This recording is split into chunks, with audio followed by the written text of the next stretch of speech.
go!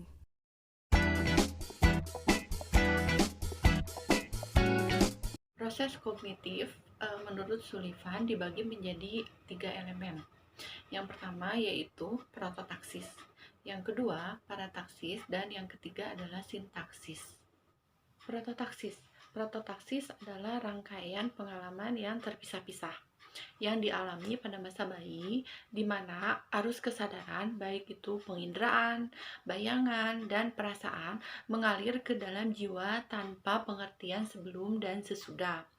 Elemen pengalaman prototaksis merupakan sensasi yang sederhana, yang mungkin terus dan akan tetap menjadi bagian dari kehidupan mental kehidupan orang dewasa. Nah, berpikir yang kedua yaitu parataksik. Parataksik meliputi hubungan kausal antara peristiwa-peristiwa yang terjadi kira-kira pada saat yang sama, tetapi yang tidak berhubungan secara logis. Sullivan yakin bahwa banyak pemikiran kita yang tidak pernah beranjak dari tingkat parataksik, bahwa kita melihat hubungan kausal antara pengalaman-pengalaman di mana pengalaman yang satu tidak ada kaitannya dengan pengalaman. Kita berpikir yang ketiga yaitu sintaksis. Sintaksis merupakan aktivitas lambang yang diterima bersama, terutama aktivitas lambang yang bersifat verbal. Lambang yang disepakati bersama adalah sesuatu yang telah disepakati oleh sekelompok orang karena memiliki arti yang baku. Sullivan menekankan pentingnya tinjauan ke masa depan dalam fungsi kognitif. Manusia, orang, hidup dengan masa lampau, masa sekarang, dan masa yang akan datang, yang semuanya jelas relevan dalam menerangkan pikiran dan perbuatannya. Dinamika kepribadian. Sullivan memandang kehidupan manusia sebagai sistem energi, di mana perhatian utamanya adalah bagaimana menghilangkan tegangan yang ditimbulkan oleh keinginan dan kecemasan. Energi dapat berwujud dalam bentuk tegangan atau dalam bentuk tingkah laku itu sendiri. Yang pertama yaitu tegangan. Tegangan adalah potensi untuk bertingkah laku, baik disadari atau tidak disadari. Ada dua sumber tegangan utama, yakni tegangan-tegangan yang disebabkan oleh kebutuhan organisme dan tegangan-tegangan sebagai akibat dari kecemasan. Tegangan-tegangan dapat dianggap sebagai kebutuhan untuk mentransformasikan energi khusus yang akan menghilangkan tegangan, seringkali disertai dengan perubahan keadaan jiwa, yakni perubahan kesadaran yang dapat kita sebut dengan menggunakan istilah umum kepuasan. Sumber ketegangan ada dua, yaitu kebutuhan atau needs, dan yang kedua yaitu kecemasan atau anxiety. Sullivan membagi perkembangan kepribadian menjadi 7 tahapan perkembangan.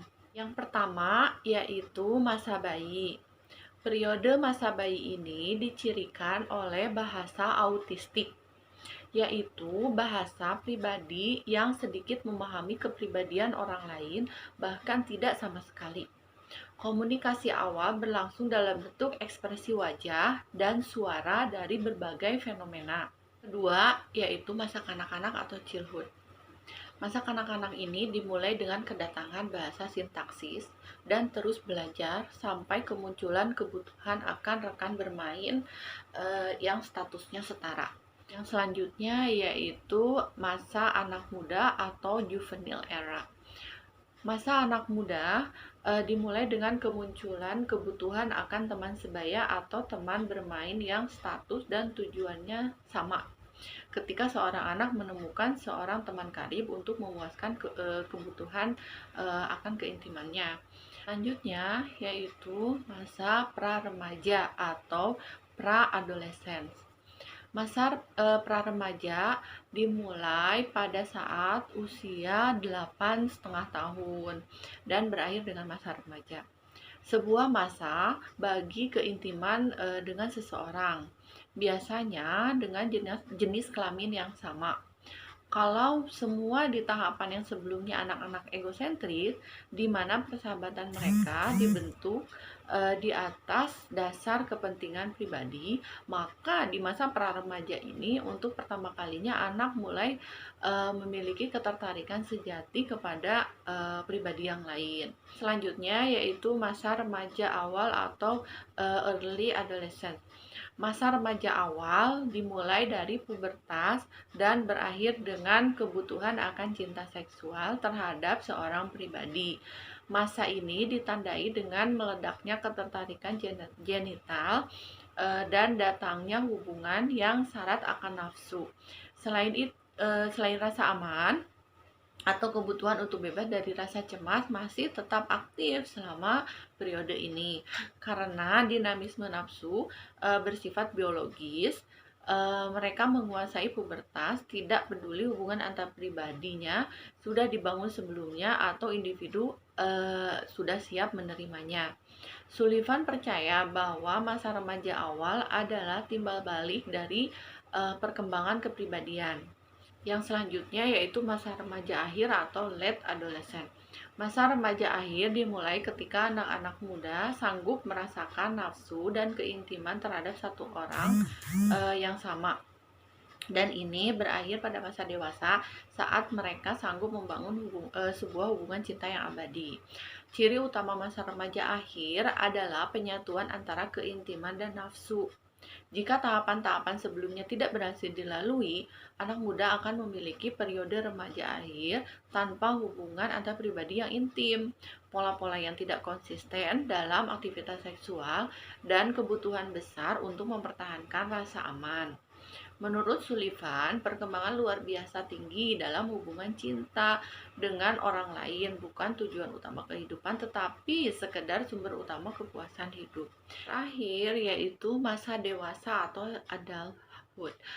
Kesuksesan menyelesaikan tahap remaja akhir menjadi masa puncak dewasa, sebuah periode di mana orang dapat membangun sebuah hubungan cinta minimal dengan satu pribadi lain yang signifikan. Dampak psikologis bullying adalah berkaitan dengan harga diri, dikucilkan, merasa tidak dianggap keberadaannya, berkaitan dengan reaksi emosional, mungkin juga berdampak terhadap pendidikan, dan yang lebih parah yaitu bunuh diri. Pelaku bullying seringkali berasal dari keluarga yang bermasalah. Misalnya, orang tua yang sering menghukum anaknya secara berlebihan atau situasi rumah yang penuh dengan stres, agresi, dan permusuhan. Anak-anak akan mempelajari perilaku bullying ketika mengamati konflik-konflik yang terjadi pada orang tua mereka dan kemudian menirukannya kepada teman-temannya. Selain itu, faktor yang sangat berpengaruh dalam kasus bullying adalah pola asuh. Nah, jenis pola asuh yang otoriter ini cenderung memiliki karakteristik untuk mendidik anak dengan cara yang kasar. Jenis pola asuh otoriter ini memberikan contoh dari orang tua untuk mudah dalam menghukum. Hal tersebut sangat berpengaruh dalam perkembangan interpersonal seorang anak. Adapun intervensi yang dapat diberikan oleh perawat, yaitu yang utama adalah diberikan kepada keluarga sebagai upaya promotif dan preventif terhadap perilaku bullying yang merupakan fokusnya itu kepada pola asuh dan observasi orang tua. Nah, pemberian informasi edukasi mengenai bullying dan bagaimana pencegahannya dari seperti membina hubungan antara orang tua dan anak, serta pencegahan dan modifikasi pola asuh yang maladaptif menjadi adaptif. Baik, itu penjelasan mengenai teori interpersonal menurut Harry Stack Sullivan. Terima kasih.